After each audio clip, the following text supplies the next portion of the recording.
चलो जी, good evening all of you. Class के अंदर नई कहानी चालू करते हैं।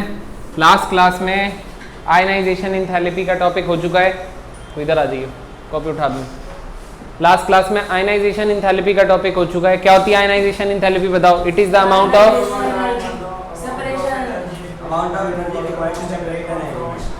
To separate an electron shell to infinity.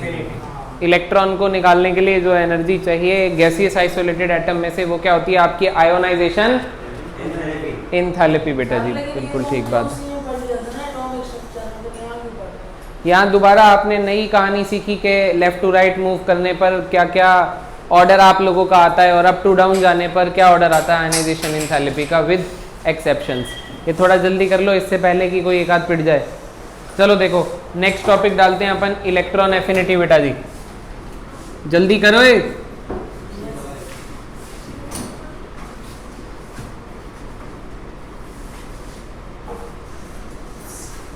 Electron affinity भी डाल सकते हो एंड इलेक्ट्रॉन गेन एंथैल्पी भी डाल सकते हो।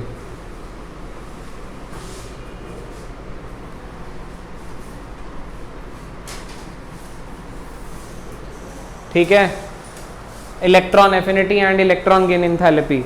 Almost electron affinity and electron gain enthalpy एक ही बात रहेगी। ठीक है, इसमें लिखिए electron affinity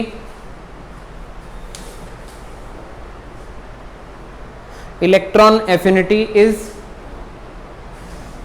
defined as the amount of electron affinity is defined as the amount of energy released. Electron affinity is defined as the amount of energy released when an electron is added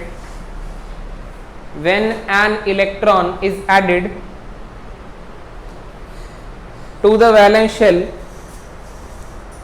When an electron is added to the valence shell of a gaseous valence shell of an isolated gaseous atom. बेटा जी, valence shell of an isolated gaseous atom. Valence shell of an isolated gaseous atom. इसको समझो इस तरीके से कि for suppose कोई isolated gaseous atom X था, ये एक इलेक्ट्रॉन गेन करता है। क्या करता है? एक इलेक्ट्रॉन। और ये क्या बनाता है गेन करके? X minus. तो ऐसा होने पर एनर्जी का रिलीज होना is known as electron affinity. और इलेक्ट्रॉन गेन एंथैल्पी भी यही होती है। इलेक्ट्रॉन गेन एंथैल्पी और इलेक्ट्रॉन एफिनिटी में केवल और केवल साइन का फर्क आएगा। इलेक्ट्रॉन एफिनिटी के अंदर हम इसको या तो पॉजिटिव वैल्यू मानेंगे या लास्ट ये जीरो होगी, जबकि इलेक्ट्रॉन गेन एंथैल्पी हम कहते हैं it is the amount of energy release. तो आगे साइन किसका लगा देते हैं? एनर्जी के आगे नेगेटिव का। मतलब जो साइन अगर हम नेगेटिव का लगा दिए तो हम इलेक्ट्रॉन गेन एंथैल्पी के अंदर टर्म्स में डीलिंग कर रहे हैं। अगर इलेक्ट्रॉन एफिनिटी की बात कर रहे हैं तो ये खाली कम और ज्यादा होती है और पॉजिटिव में ही रहेगी, लास्ट ये जीरो हो सकती है। ठीक है, धीरे धीरे बताऊंगा क्या होती है। अभी आप ऐसे समझ लो कि हम मेन तो ज्यादातर बात किसकी कर रहे होंगे? इलेक्ट्रॉन गेन एंथैल्पी की। ज्यादातर बात किसकी कर रहे होंगे? इलेक्ट्रॉन गेन एंथैल्पी की। और इसका भी डेफिनेशन यही है, amount of energy release when an electron is added to a gaseous isolated atom. सुनो ध्यान से, इलेक्ट्रॉन को ऐड कर दिया गैसियस आइसोलेटेड एटम में। अब एनर्जी जो रिलीज हुई है उसको रिप्रेजेंट कैसे करेंगे? उसको रिप्रेजेंट करेंगे रिएक्शन के साथ डेल्टा Eg1 लिख के। क्या लिख के बेटा? Eg1 लिख के। और पहली इलेक्ट्रॉन गेन एंथैल्पी का साइन क्या होगा? नेगेटिव, बिकॉज ये एनर्जी क्या हो रही है? रिलीज हो रही है। जो एनर्जी रिलीज होती है तो डेल्टा H के आगे साइन नेगेटिव आता है। Delta H stands for change in enthalpy होता है। मतलब रिएक्शन जब हो रही थी, कुछ लेन देन हुआ, तो उस रिएक्शन में कितना एक्सचेंज हुआ एनर्जी का, तो आपको एग्जैक्टली पता लगेगा डेल्टा H क्या होता है। थर्मोडायनेमिक्स चैप्टर में चेंज इन इंथैल्पी है भी। क्या है? चेंज इन इंथैल्पी एनर्जी के चेंज की एक बताने का एक तरीका है ये, ऐसा समझ लीजिए।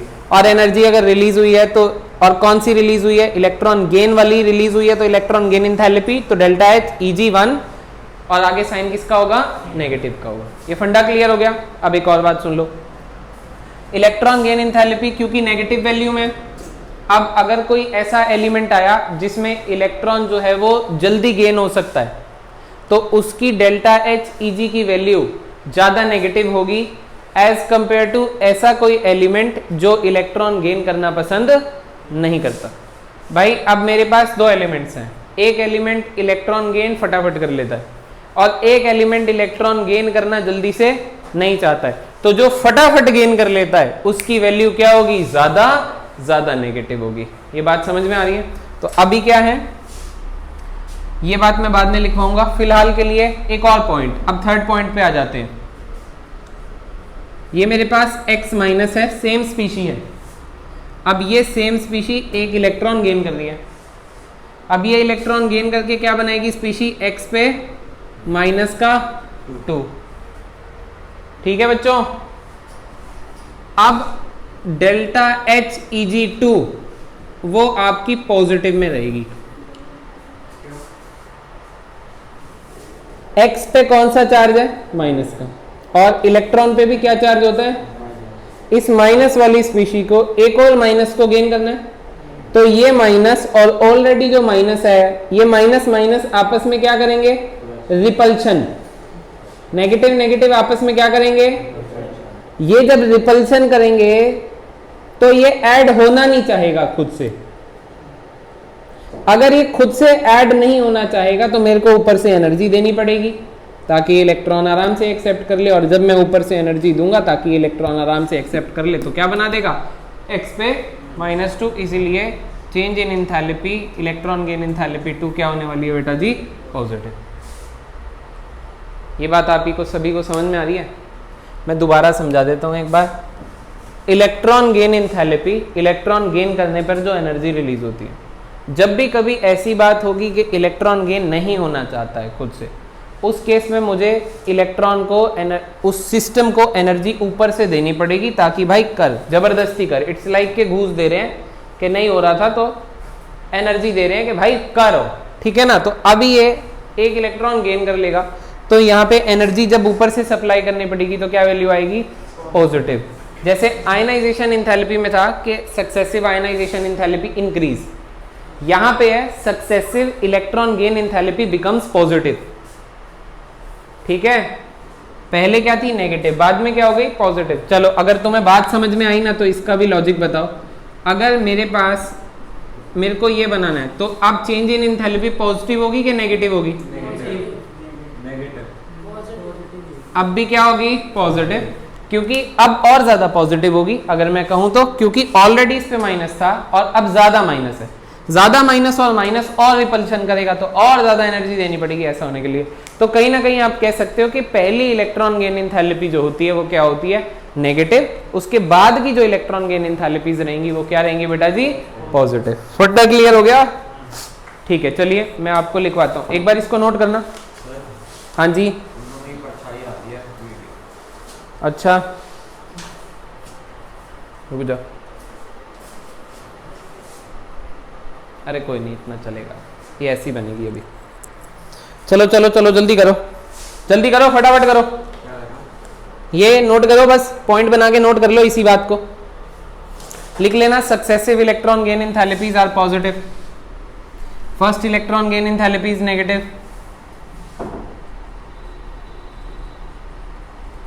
इलेक्ट्रॉन गेन इंथैल्पी को Ege लिख देना।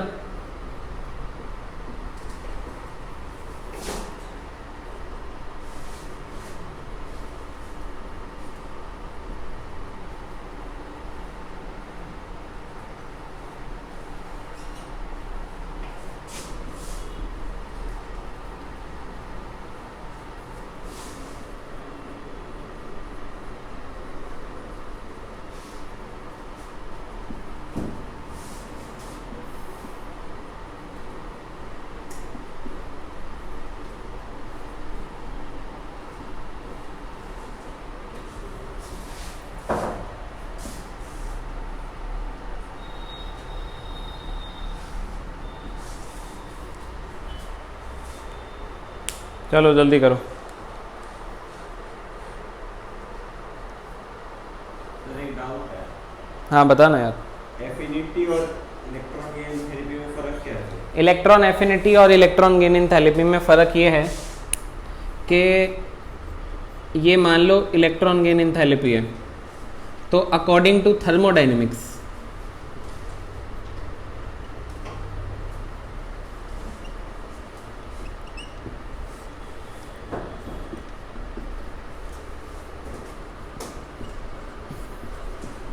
अब ये होता है टेम्परेचर, ये होता है गैस कांस्टेंट। तो 5/2 RT का वैल्यू काफ़ी ज़्यादा छोटा होता है। काफ़ी ज़्यादा छोटा किसके रिस्पेक्ट में होता है? इसकी, मतलब इसकी वैल्यू अगर 1 लाख है तो इसकी 1.2 है, तो इतनी कम वैल्यू है इसकी, और इसकी इतनी ज़्यादा वैल्यू है कि ये इसको क्या कर सकते हैं, हम नेगलेक्ट कर सकते हैं। और इसको अगर हम नेगलेक्ट कर देंगे तो delta H E G is approximately equal to क्या आ जाएगा, -E। तो जहाँ डेल्टा एच ई जी की वैल्यू नेगेटिव होती है वहाँ हम बस इलेक्ट्रॉन एफिनिटी की वैल्यू को क्या कहते हैं, पॉजिटिव कहते हैं। अब इलेक्ट्रॉन एफिनिटी की वैल्यू या तो 0 होगी, जैसे अगर कोई सिस्टम, सुनिए ध्यान से सुनना, फॉर सपोज मैं नोबल गैस, ये नोट हो गया पहले बताओ, एक बार इसको नोट करो, फिर मैं दोबारा से बोर्ड हटाते हैं फिर डिस्कस करते हैं। चलिए जल्दी कीजिए, इसको भी एक बार नोट कर लेना आप लोग, है ना।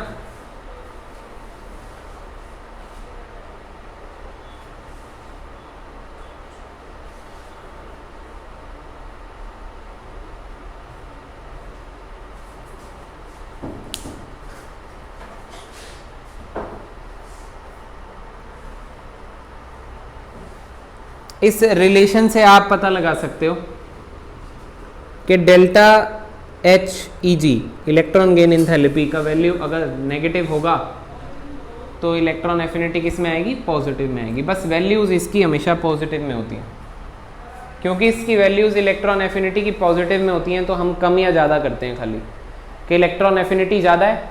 अगर इलेक्ट्रॉन खींचने की टेंडेंसी ज़्यादा है तो इलेक्ट्रॉन एफिनिटी ज़्यादा है, और अगर खींचने की टेंडेंसी कम है तो इलेक्ट्रॉन एफिनिटी कम है। हाँ, एनर्जीज की वैल्यू जो भी आएंगी वो सारी पॉजिटिव में ही आएंगी, बस कम या ज़्यादा होंगी। जबकि इलेक्ट्रॉन गेन एंथैल्पी, अगर कोई स्पीशी इलेक्ट्रॉन गेन करती है तो एनर्जी रिलीज करती है, ठीक है ना।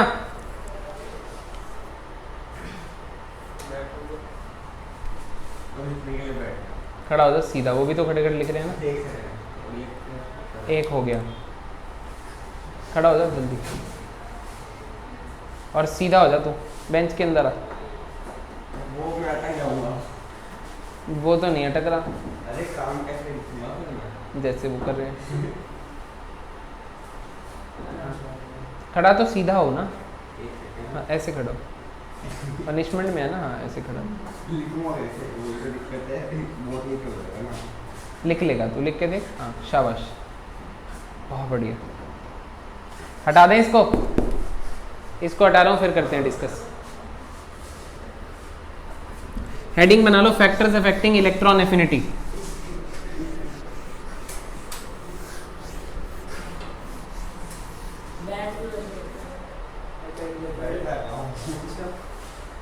कोई नहीं कोई नहीं, वो मैं देख लूंगा इसे।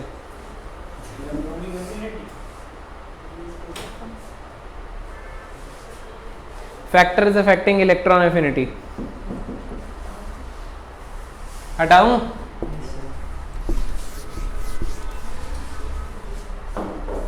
चलो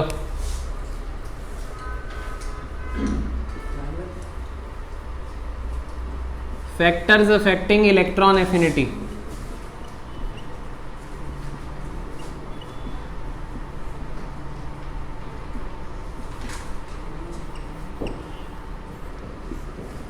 अब फैक्टर्स अफेक्टिंग इलेक्ट्रॉन एफिनिटी में देखो, रेडियस, अगर हमारा एटॉमिक रेडियस इंक्रीज हो रहा है, अगर हमारा क्या इंक्रीज हो रहा है, एटॉमिक रेडियस इंक्रीज हो रहा है, यानी कि साइज इंक्रीज हो रहा है, तो अब तुम मुझे बताओ इलेक्ट्रॉन एफिनिटी और साइज का क्या रिलेशन होना चाहिए। साइज बढ़ रहा है तो इलेक्ट्रॉन गेन करने की टेंडेंसी इंक्रीज हो रही है कि डिक्रीज हो रही है? देखो सीधा सा फंडा है, क्योंकि जगह ज़्यादा हो जाएगी। साइज बढ़ रहा है, शेल बढ़ रहे हैं, न्यूक्लियस का न्यूक्लियर चार्ज कम हो रहा है एक तरीके से, क्योंकि शेल आपके बढ़ते चले जा रहे हैं। तो इलेक्ट्रॉन गेन करने की टेंडेंसी क्या हो रही है, कम हो रही है। तो जैसे जैसे आपका रेडियाई इंक्रीज होगा या साइज इंक्रीज होगा तो आपकी इलेक्ट्रॉन एफिनिटी डिक्रीज होगी। ये फंडा बड़ा ही सोचने वाली बात है। जैसे आप ये कहते हो कि आयनाइजेशन एंथैल्पी कहते हो आप, इलेक्ट्रॉन को निकालना इजी हो जाता है जैसे जैसे साइज बढ़ता है, क्योंकि न्यूक्लियर चार्ज कम हो जाता है। तो जैसे जैसे साइज बढ़ता है न्यूक्लियर चार्ज कम हो जाता है, जिस वजह से इलेक्ट्रॉन को गेन करना भी क्या हो जाएगा, मुश्किल हो जाएगा, इजी नहीं रहेगा। क्लियर हुआ कि नहीं हुआ बोलो? Yes, हो गया ना क्लियर? ठीक है, ये लॉजिक आपको याद रखना है। देन अपन कह सकते हैं न्यूक्लियर चार्ज या जेड इफेक्टिव। जेड इफेक्टिव को क्या बुलाया था बेटा? इफेक्टिव, हाँ इफेक्टिव न्यूक्लियर चार्ज। तो इफेक्टिव न्यूक्लियर चार्ज की क्या कहानी है वो बोलो यार। इफेक्टिव न्यूक्लियर चार्ज अगर इंक्रीज होगा तो इलेक्ट्रॉन एफिनिटी बढ़ जाएगी। बड़ी सिंपल सी ही बात है ये तो, आई थिंक ठीक है ना। शील्डिंग इफेक्ट के साथ क्या रिलेशन होगा? शील्डिंग इफेक्ट बढ़ेगा तो शील्ड ज्यादा हो जाएगा। न्यूक्लियर चार्ज अगर ज्यादा शील्ड हो गया तो बाहर नहीं जा पाएगा, इलेक्ट्रॉन पकड़ नहीं पाएगा। तो शील्डिंग इफेक्ट बढ़ने से इलेक्ट्रॉन एफिनिटी क्या हो जाएगी, कम हो जाएगी। ये कहानी क्लियर है? देन स्टेबल कॉन्फ़िगरेशंस जो होती हैं, half filled and fully filled configurations are stable. तो स्टेबल अगर कॉन्फ़िगरेशन होगी तो इलेक्ट्रॉन वो गेन नहीं करना चाहेगा, यानी कि उसकी इलेक्ट्रॉन एफिनिटी कम होगी। हाँ बोल। पहले वाले में 1/E एक की जगह ऊपर E नहीं आना चाहिए। साइज बढ़ रहा है, न्यूक्लियर चार्ज कम होता है, साइज बढ़ेंगे तो ज़्यादा, तो न्यूक्लियर चार्ज कम होगा, इलेक्ट्रॉन और दूर हो जाएगा न्यूक्लियस से। आउटर मोस्ट में तो एक्सेप्ट करेगा, ऐसा समझ ले। लेकिन वो तो दूर बड़ा होगा, लूज करने में न्यूक्लियस से ही तो न्यूक्लियर चार्ज लगेगा। डिस्टेंस बढ़ा दिया अब तूने तो पुलिंग पावर कम हो गई। ठीक है, ऐसे याद रख लेते। ये फंडा क्लियर हुआ कि नहीं हुआ बोलो? ठीक है, सब कुछ न्यूक्लियर चार्ज से आप रिलेट करते चलो, कोई दिक्कत नहीं है इसमें। ठीक है, बाकी क्लियर है ना सारे? 3 4 ठीक है, 4 हो गए। इसके बाद अगर कभी आ जाए आपको कि इलेक्ट्रॉन एफिनिटी किसकी ज़्यादा होगी, एस ऑर्बिटल में पड़े इलेक्ट्रॉन की होगी या पी ऑर्बिटल में पड़े इलेक्ट्रॉन की होगी? एस, क्योंकि एस पास है बस, और क्या है। ठीक है, थोड़ा पिछले टॉपिक का रिवर्स में ही चल रहा है मोड, कहानी थोड़ी थोड़ी। ठीक है, ये 4 बहुत हैं। अभी मैं आपको टॉपिक में क्या क्वेश्चन बनेंगे वो करवाता हूँ सीधे, पहले इसे नोट कर लो। नोट हो गया? बढ़ जाएं, आगे बढ़ जाएं। नहीं सर।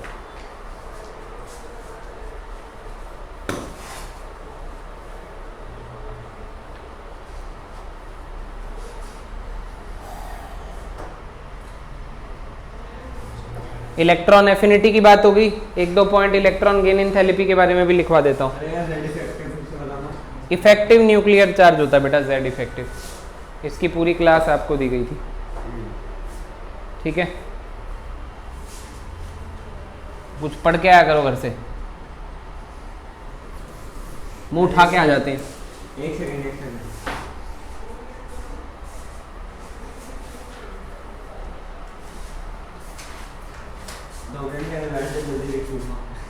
नहीं,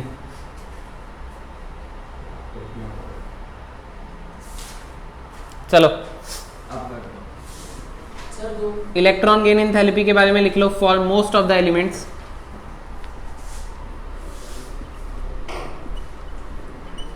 electron gain enthalpy values are negative. ठीक है, electron gain enthalpy values negative होती हैं ज़्यादातर एलिमेंट्स के लिए। Electron gain enthalpies will be positive for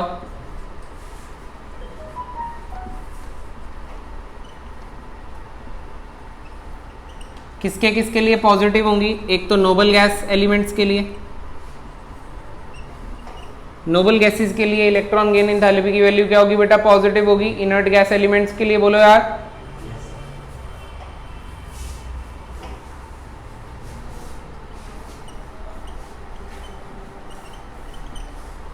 inert elements के लिए पॉजिटिव होगी, और मेटल्स के लिए पॉजिटिव होगी जो एल्कली मेटल होते हैं।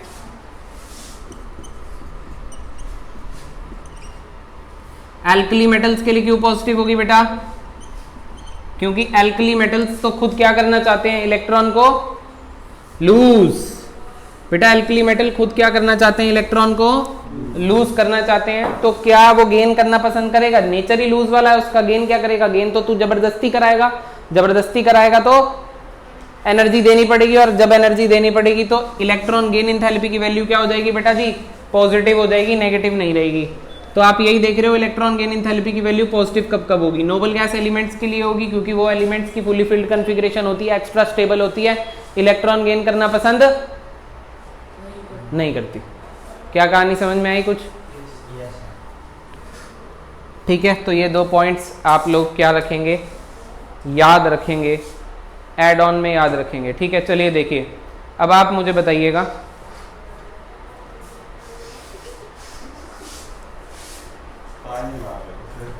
पानी मांग रहा तू? पानी पड़ा है क्या? नहीं पिलाना। चलो देखो, अपनी बोतल लाता क्यों नहीं है तू? बस फिर पीना भी भूल जा।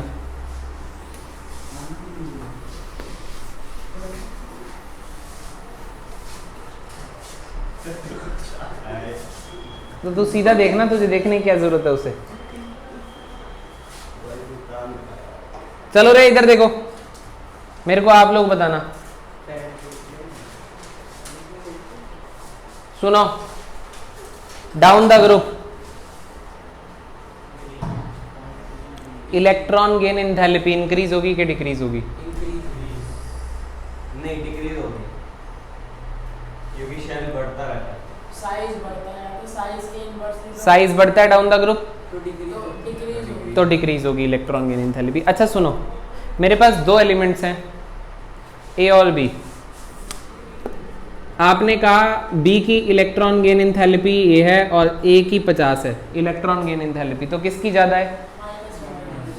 -100 वाले की ज़्यादा है। इसमें मैथ नहीं लगानी है। इलेक्ट्रॉन गेन एंथैल्पी जिसकी more negative electron gain enthalpy value है वो ज़्यादा बड़ी है। नेगेटिव सिर्फ ये साइन इंडिकेट कर रहा है कि एनर्जी वहाँ से क्या हो रही है? रिलीज हो रही है, बस दैट्स इट। पर बड़ी 100 वाली ही ज़्यादा है, ठीक है ना? तो वैल्यू कभी भी आपको आ जाए जिसकी ज़्यादा नेगेटिव वैल्यू दी हुई है उसकी इलेक्ट्रॉन गेन एंथैल्पी ज़्यादा है। आप उसको वो मैथ्स मत लगा देना, माइनस में छोटा बड़ा मत कर देना। पॉजिटिव होती तो हाँ, जो वैल्यू बड़ी है वो बड़ी है, ठीक है ना? वो नहीं सुनो, इलेक्ट्रॉन गेन एंथैल्पी, चलो मैं ये भी आपका प्रॉब्लम सोल्व कर देता हूँ। इलेक्ट्रॉन गेन एंथैल्पी या तो ज्यादा नेगेटिव होगी या कम नेगेटिव होगी। एक ये कंपैरिजन आएगा, एक ये कंपैरिजन आएगा कि नेगेटिव है या पॉजिटिव है। पॉजिटिव का कोई सीन नहीं है यहाँ पे।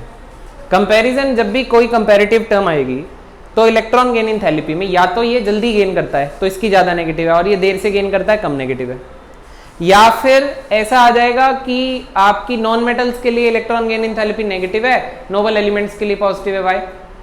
तो आप वहां पे लिखेंगे कि नोबल गैस एलिमेंट्स की फुली फिल्ड इलेक्ट्रॉनिक कॉन्फ़िगरेशन होती है इसलिए पॉजिटिव है। समझ गए? तो या तो नेगेटिव मोर नेगेटिव या फिर नेगेटिव और पॉजिटिव। ये इलेक्ट्रॉन गेन एंथैल्पी की बात कर रहा हूं। इलेक्ट्रॉन एफिनिटी कम है या ज्यादा है, बस समझ गए? चलो आप लोग बताना। डाउन द ग्रुप का ट्रेंड आपने मुझे बता दिया। अब आप मुझे बताओ ऐसा कौन सा ग्रुप है पीरियोडिक टेबल में, which group will have most negative values of electron gain enthalpy? बेटा जी 17 ग्रुप 17। क्यों?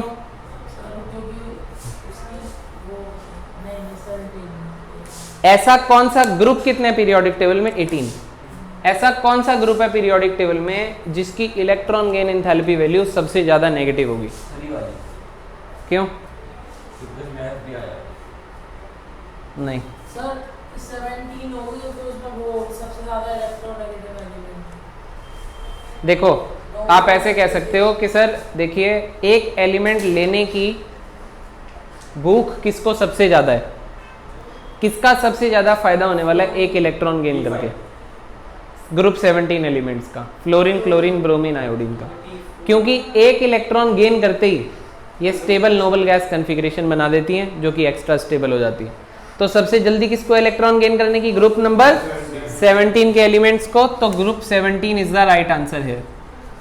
तो ग्रुप 17 में एक बार बना देता हूँ, फ्लोरीन क्लोरीन ब्रोमीन आयोडीन, एस्टेटिन को बनाने की जरूरत नहीं है, ठीक है, fluorine chlorine bromine iodine. Use करने की P2 तुम क्या चाहते हो, वो पूछ रहे कि अगर यूज करने की बात आएगी तो कौन होगा?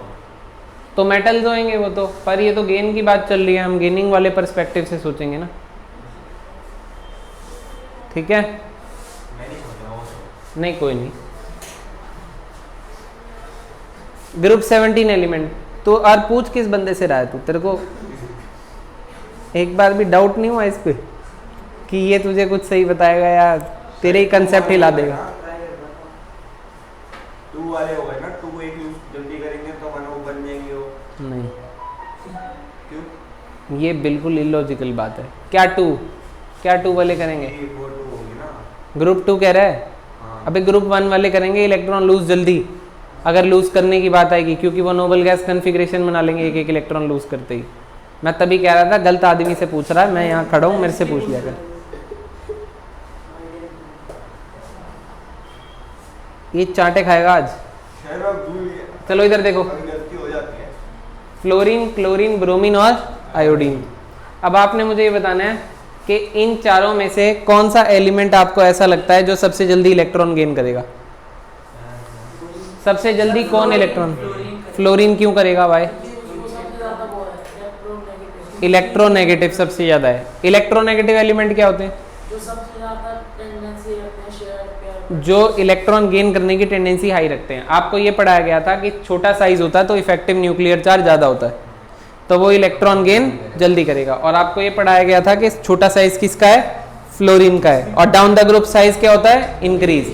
तो आपके अकॉर्डिंग जो इलेक्ट्रॉन गेन एंथैल्पी का ऑर्डर आना चाहिए था वो कुछ ये है, ठीक है बेटा, ये छोटा है ना, अच्छा उल्टा उल्टा, ठीक है। ये छोटा है, साइज छोटा है, न्यूक्लियर चार्ज ज्यादा है, न्यूक्लियर चार्ज ज्यादा है तो क्या, तो इलेक्ट्रॉन जल्दी खींचेगा, इसीलिए ये ऑर्डर आया हुआ है। अब एक बात सुनो, ये ऑर्डर हो जाता है आपका गलत। अब इसमें एक कॉन्सेप्ट है जो कि पेपर में आता होता है। सबसे पहले तो सही ऑर्डर लगा देता हूँ आपके लिए। यहाँ से आपको देख के क्या पता लग रहा है कि कौन आगे निकल गया? फ्लोरीन से भी क्लोरीन। और खाली चेंज हमारे ऑर्डर में कहाँ पे हुआ? यहाँ। शफलिंग जो हमारे ऑर्डर में हुई खाली वो कहाँ हुई? यहाँ हुई। ये बात क्लियर हो रही है? तो ऐसा क्या पॉसिबल रीजन है जिसकी वजह से शफलिंग हुई? ऐसे क्या कारण है कि फ्लोरीन का साइज तो छोटा था क्लोरीन से, पर इसने जो इलेक्ट्रॉन गेन किया और इसने जो इलेक्ट्रॉन गेन किया क्लोरीन ने, तो क्लोरीन वाले की स्टेबिलिटी ज्यादा है एज कंपेयर टू फ्लोरीन। मतलब ऐसा क्या हो गया कि फ्लोरीन इलेक्ट्रॉन गेन कम करना चाहता है एज कंपेयर टू क्लोरीन। सुन रहे हो कि नहीं सुन रहे हो? अब देखो, फ्लोरीन का साइज क्या है? छोटा। अब ऐसा समझ लो कि घर पे मेहमानों ने आना है, ठीक है, अब घर का साइज है काफी ज्यादा छोटा। अब तुम्हारे मेहमानों से ज्यादा बनती है और तुम्हारे घर का साइज है छोटा और वो आना चाहते हैं। अब वो आ जाते हैं तो जब भाई बहन एक ही कमरे में इकट्ठे हो जाते हैं तो लात घूसे तो चलते ही हैं, यानी कि रिपल्शन हो जाती है, ठीक है। अब आपका घर हो गया है बड़ा, ठीक है, बेशक आपके रिश्तेदारों से कम बनती थी, ठीक है, पर अगर वो आ रहे हैं तो उनके लिए गेस्ट रूम खाली है कि तुम वहां पड़े रहो। समझ में आ रही है? तो अब कहाँ ज्यादा फायदे का सौदा है, जहाँ लाते घूसे चल रहे हैं या फिर जहाँ आराम से शांति बनी हुई है, ठीक है। लाते घूसे तो तेरे को वो तो इसे पसंद है, ये पिट के जाएगा आज, रुक जाओ एक बार। ये आगे निकल गया, समझ में आ रही है कि नहीं आ रही है? बोलो। तो कहने का मतलब ये है कि फ्लोरीन का साइज क्या है? छोटा। फ्लोरीन के साइज छोटे होने से इलेक्ट्रॉनिक इलेक्ट्रॉनिक रिपल्शन होंगे। वो इलेक्ट्रॉनिक रिपल्शंस के कारण ये इलेक्ट्रॉन आना अंदर कम चाहेगा और फायदा किसको हो जाएगा? वैल्यू वाइज क्लोरीन को। नहीं, पूरा टॉपिक हो जाने दे तू पहले। ब्रोमीन का और बड़ा है, फिर उसके वो और ब्रोमीन और बड़ा है। ब्रोमीन रिश्तेदारों से बनती ही नहीं है, खत्म पड़े हैं बिल्कुल, मतलब है ही नहीं। तो आएगा क्या? समझ में आ गई? अरे यार आप ऐसे समझ लो कि केवल और केवल ये एक एक्सेप्शन समझ लो। आप इसको कैसे पढ़ो? एज एन एक्सेप्शन लेके पढ़ो कि लॉजिक वही है हमारा जो हमने सोचा था, बस एक जगह पे इंटरचेंज है और उस इंटरचेंज की वजह है स्मॉल साइज ऑफ फ्लोरीन। तो मैं लिख देता हूं पूरा आपके लिए, due to small size of fluorine. मैं लिख देता हूं, एक बार कॉपी कर लो। सर नॉर्मली तो F पे ही माइनस, अगर F और Cl के पास एक इलेक्ट्रॉन है तो F पे ही माइनस आता है, बस इसमें एक्सेप्शन है। एक्सेप्शन ये है कि इलेक्ट्रॉन गेन इंथैल्पी की वैल्यू क्लोरीन की ज्यादा नेगेटिव है एज कंपेयर टू फ्लोरीन। नहीं, अगर दोनों के पास एक इलेक्ट्रॉन है। हाँ, दोनों के पास एक एक ही है तो ये गेन जल्दी करेगा और ये गेन थोड़ा सा देर से करेगा। Due to small size of fluorine there will be IE की कैसे प्रोपोर्शनल होती है ये? बेटा IE आयनाइजेशन इंथैल्पी का टॉपिक आप इसमें क्यों मिक्स कर रहे हो? मतलब तो दोनों प्रोपोर्शनल नहीं होती? नहीं, ये दोनों के कॉन्सेप्ट थोड़ा थोड़ा सा अलग है। वहां पे आप ये फंडे से सोचते हो कि इलेक्ट्रॉन निकालना है मुझे, इसमें गेन करना, इसमें आपको गेन करना है, और आप निकालते हो मेटल्स वगैरह वाले प्रोसेस में, जहाँ पे निकलने की उम्मीद है वहीं तो निकालोगे। आप आयनाइजेशन इंथैल्पी के अंदर इनको कम देखोगे, मेटल्स को ज़्यादा देखोगे। समझ में आ गई? और आप इलेक्ट्रॉन गेन इंथैल्पी के प्रोसेस में इनको ज़्यादा देखोगे, क्योंकि यार यही तो गेन करते हैं। तो आपको जब क्वेश्चन मिलेगा तो आपको क्लियर हो जाएगा, ठीक है?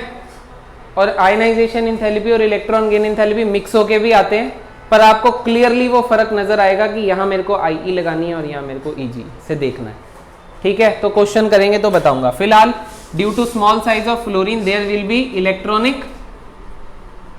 Electronic repulsions in case of fluorine, therefore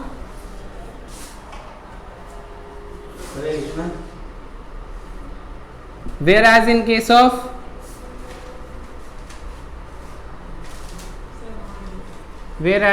of chlorine, due to its large size it will gain electrons easily. Due to its large size it will gain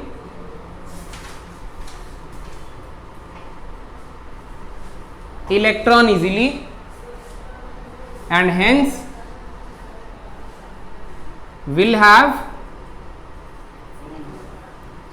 more negative electron gain enthalpy. कोई नहीं, देख लेंगे। Therefore will have more negative electron gain enthalpy. ये फंडा clear हुआ? तो आप बताओ पूरे पीरियोडिक टेबल में ये ग्रुप था जिसकी इलेक्ट्रॉन गेन एंथैल्पी क्या थी? जिसकी इलेक्ट्रॉन गेन एंथैल्पी सबसे ज्यादा नेगेटिव थी। और इस ग्रुप में से भी कौन सबसे ज्यादा है? क्लोरीन। तो क्लोरीन पूरे पीरियोडिक टेबल का मोस्ट इलेक्ट्रॉन गेन एंथैल्पी वाला एलिमेंट हो गया। तो ऐसा कौन सा एलिमेंट है पूरे पीरियोडिक टेबल में जिसकी इलेक्ट्रॉन गेन एंथैल्पी सबसे ज्यादा नेगेटिव होती है? तो आंसर क्या हो जाएगा बेटा? क्लोरीन। हमें लग रहा था फ्लोरीन होगा, पर निकला क्या? क्लोरीन, क्योंकि इसका बड़ा साइज है, ये नेगेटिव चार्ज को इजीली एकोमोडेट कर लेगा। सर तो मोस्ट इलेक्ट्रोनेगेटिव भी क्लोरीन होगा? नहीं, क्यों नहीं होगा? नहीं होगा। सर दोनों ही वो शेयर्ड पेयर ऑफ इलेक्ट्रॉन है ना, ये तो गैसियस एटम है। गैसियस एटम को इलेक्ट्रॉन गेन करवाने पर जो एनर्जी रिलीज होती है वो कॉन्सेप्ट है। सर आपने 2 बार इलेक्ट्रॉन लिख दिया। इलेक्ट्रॉनिक रिपल्शन डैश डाल लो इसमें। मतलब 2 इलेक्ट्रॉन जब आपस में रिपेल करेंगे तो इलेक्ट्रॉनिक रिपल्शन। तेरे डाउट बहुत इंटेलेक्चुअल होते हैं। तू ये बाद में लेकर ऐसे वाले। चलो ये हो गया। आपको क्या पता लगा, चलो ये बताओ इस छोटे से टॉपिक से ये पता लगा है कि अगर साइज छोटा हो तो इलेक्ट्रॉन गेन करना थोड़ा डिफिकल्ट है एक्सेप्ट करना, और एनर्जी भी फिर रिलीज कम होने वाली है। ठीक है, अब आप कहो कि सर ग्रुप नंबर 17 में ये लॉजिक लग रहा है क्या, ये इंटरचेंज वाला? बाकी जगह भी लग रहा है, एक बार बता देता हूँ कहाँ कहाँ लग रहा है। एक्सेप्शन समझ के याद कर लीजिएगा आप, ठीक है, वरना इंटरनेट पे वैल्यूज सर्च कर लीजिएगा, आपको वैल्यूज कम ज़्यादा दिख जाएंगी। ठीक है,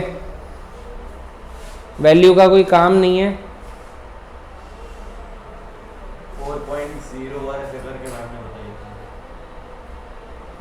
4.0 बताई थी, एक 3. तो कोई बात नहीं, पूरा वो बनवा। तुम पहले मुझे दिखाया कर। वो पॉलिंग स्केल पे वैल्यूज बताई थी बेटा, ये टॉपिक अलग कर रहा है। वो जो वैल्यूज थी वो इलेक्ट्रॉन नेगेटिविटी की वैल्यू थी, वो टॉपिक अलग करवाया था। सर तो दोनों में फर्क क्या है, इलेक्ट्रोनेगेटिविटी और इसमें? हाँ सर, वो शेयर्ड पेयर ऑफ इलेक्ट्रॉन खींचने की टेंडेंसी है। ये एक गैसियस एटम है जिसके आजू बाजू कोई और एटम नहीं है, अकेला वही है।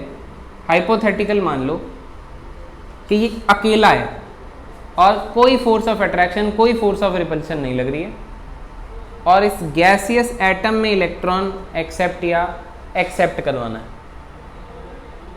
समझ गए?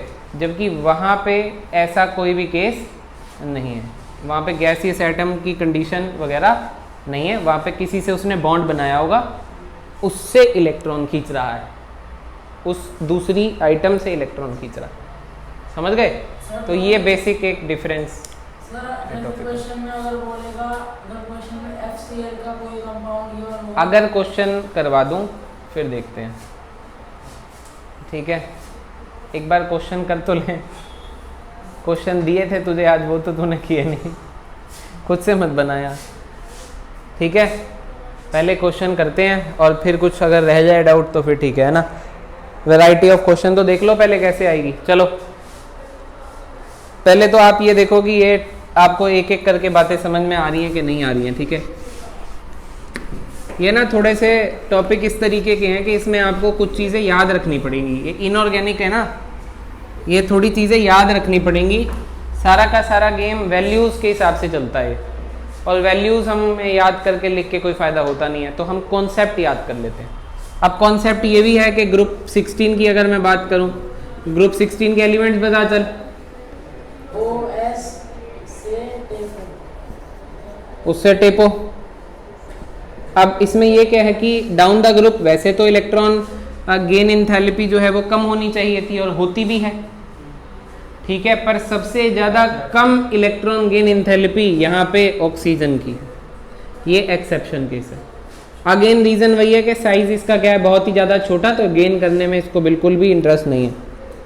तो अब क्या हो जाएगा, ऑक्सीजन सबसे कम हो जाएगा, फिर कौन होगा कम, पोलोनियम, टेलुरियम, सेलेनियम और सल्फर। ये कहानी क्लियर है कि नहीं? होना ऑक्सीजन आगे चाहिए था, पर कहाँ गया सबसे ज़्यादा पीछे। तो ये याद करने का पॉइंट है। क्या ऐसा बिल्कुल ही डिस्को और भी कहीं होता है क्या? नहीं, और नहीं होता है। रीजन वगैरह आते हैं। रीज़न नहीं, रीज़न बस क्लोरीन का। अगर देखिए, अगर आपसे कभी रीज़न पूछा जाएगा तो फिर सिर्फ वो फ्लोरीन और क्लोरीन वाला पूछा जाएगा, पर वही कंसेप्ट यहाँ पे भी अगेन अप्लाई होता है, पर किस मैग्नीट्यूड से अप्लाई होता है, कुछ ज़्यादा ही मैग्नीट्यूड से अप्लाई हो जाता है कि ऑक्सीजन की इलेक्ट्रॉन गेन एंथैल्पी सबसे ज़्यादा पीछे चली गई। इसका रीज़न आपसे कोई नहीं पूछेगा, ये तो कन्फर्म है, पर रीज़न है वही जो आपको पुराना दिया हुआ है। ठीक है, सेकंड पीरियड में फिर तो सबके यही होना चाहिए।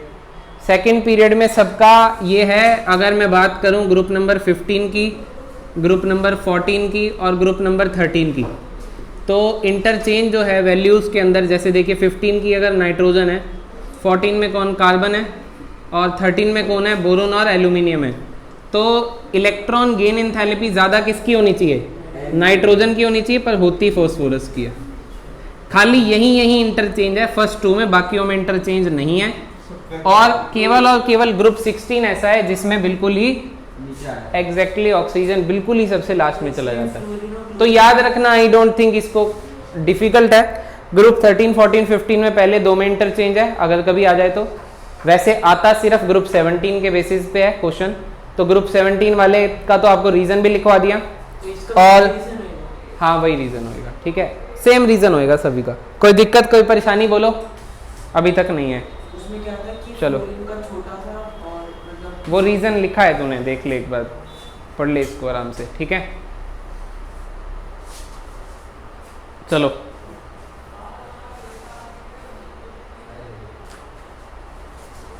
आगे बढ़े?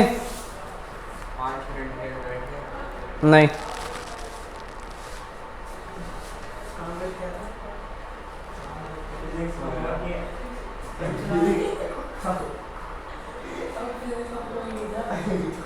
था। चलो ये बताओ। एफबीडी के क्वेश्चन होते हैं, मैं कर गया। हाँ तुम्हें लपेटूंगा तीनों को मैं। क्वेश्चन में यहाँ केमिस्ट्री का दे रहा हूँ, फिजिक्स के होमवर्क का डिस्कशन कर रहे हो। इधर देख लो, नाइट्रोजन, फास्फोरस, ऑक्सीजन और सल्फर, ये 4 एलिमेंट्स दिए हुए हैं। इसको इंक्रीजिंग इलेक्ट्रॉन गेन एंथैल्पी की वैल्यू उसके हिसाब से लगाना है, ठीक है। अब सबसे पहले आपको क्या करना होता है, एलिमेंट्स की पोजीशनिंग पहचाननी होती है कि किसकी क्या लोकेशन है। तो अगर मेरे को लोकेशन इनकी पहचाननी पड़े तो मुझे ये समझ में आती है कि नाइट्रोजन और ऑक्सीजन तो ग्रुप 15 और ग्रुप 16 में, और ऑक्सीजन के नीचे सल्फर है और नाइट्रोजन के नीचे फास्फोरस है, ठीक है। अब मुझे क्या पता है, बताइए मुझे क्या पता है? Increasing negative electron gain enthalpy का ऑर्डर लगाना है, बताओ। सबसे पहले ऑक्सीजन। सबसे पहले ऑक्सीजन, क्यों? ऑक्सीजन की इलेक्ट्रॉन गेन एंथैल्पी तो सल्फर से भी कम होती है। तो ऑक्सीजन सबसे नीचे वाला बोल रहे हैं, सबसे नीचे वाला। इन चारों में ही तो पूछ रहा हूं मैं भी। देखो ऐसा कर लो, देखो देखो ये राइट साइड पे है, ये कहाँ, कौन सी साइड पे है? राइट साइड पे। अब ये इलेक्ट्रोनेगेटिव ज़्यादा है एज कंपेयर टू इससे। अब दूसरा इसमें यह है कि नाइट्रोजन की P3 कन्फिग्रेशन होती है, हाफ फील्ड स्टेबल है, तो गेन करना पसंद नहीं करेगा। ये फंडा क्लियर हो रहा है? अब ये वाला राइट साइड पे है, तो इसकी इलेक्ट्रॉन गेन एंथैल्पी ज़्यादा होनी चाहिए as compared to this. Add on factor ये है, इसकी हाफ फील्ड है, और हाफ फील्ड वाले स्टेबल होते हैं और इलेक्ट्रॉन गेन करना कम पसंद करेंगे, समझ रहे हो? तो ये आगे निकल गए और ये पीछे रह गए। अब इन दोनों में आगे कौन है? सल्फर। और इन दोनों में आगे कौन है? नहीं, यहाँ भी एक्सेप्शन था, तो ये ऑर्डर लग गया। क्या आपको ये बात समझ में आई? यस और नो? तो पहले आपको अलग अलग देख लेना है कि वो बैठे किधर है, और फिर अपने लॉजिक यूज करते हुए अपना ऑप्शन जो है वो टिक करना है, ठीक है। चलो ये बताना,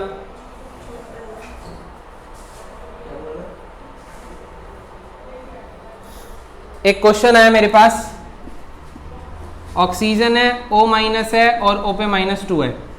अब आप इलेक्ट्रॉन गेन एंथैल्पी नहीं, इलेक्ट्रॉन एफिनिटी बताओ सबसे ज्यादा किसकी होगी। इलेक्ट्रॉन को गेन करना जो ज्यादा पसंद करेगा उसकी इलेक्ट्रॉन एफिनिटी ज्यादा। ऑक्सीजन न्यूट्रल वाले की ज्यादा होगी, -2 वाले की क्यों ज्यादा होगी? सबसे ज्यादा होगी न्यूट्रल वाले की, उस पे मतलब कोई चार्ज नहीं है। उस पे कोई चार्ज नहीं है तो वो और गेन करना चाहेगा।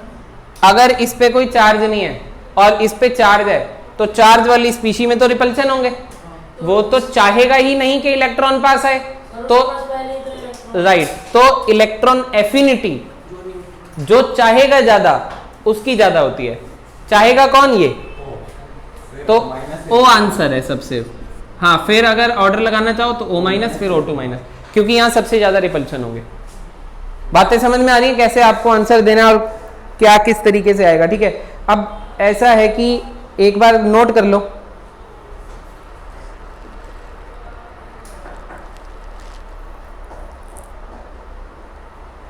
एक और एक्सेप्शन लिखवा देता हूं बस लास्ट। बेटा ये कहानी इंपॉर्टेंट बहुत ही ज्यादा है, ये देख लो। और ग्रुप 16 की 17 की कहानी इंपॉर्टेंट है।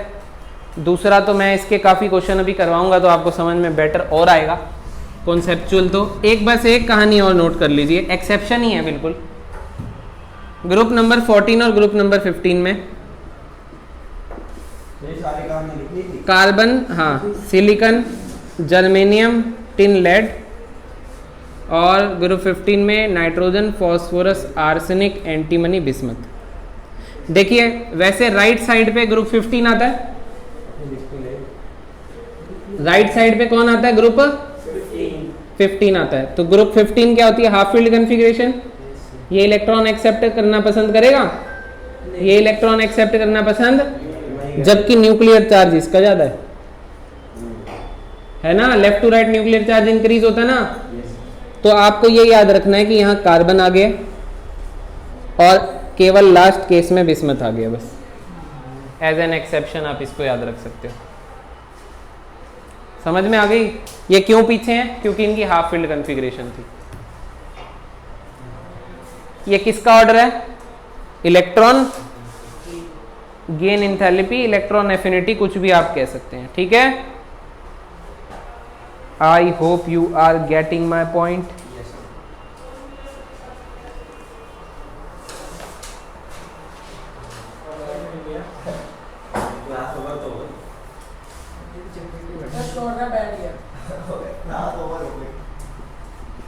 शौर्य की तो धुनाई है, वीडियो तो बंद करूँ एक बार। चलो ठीक है, आज की कहानी यही समाप्त होती है।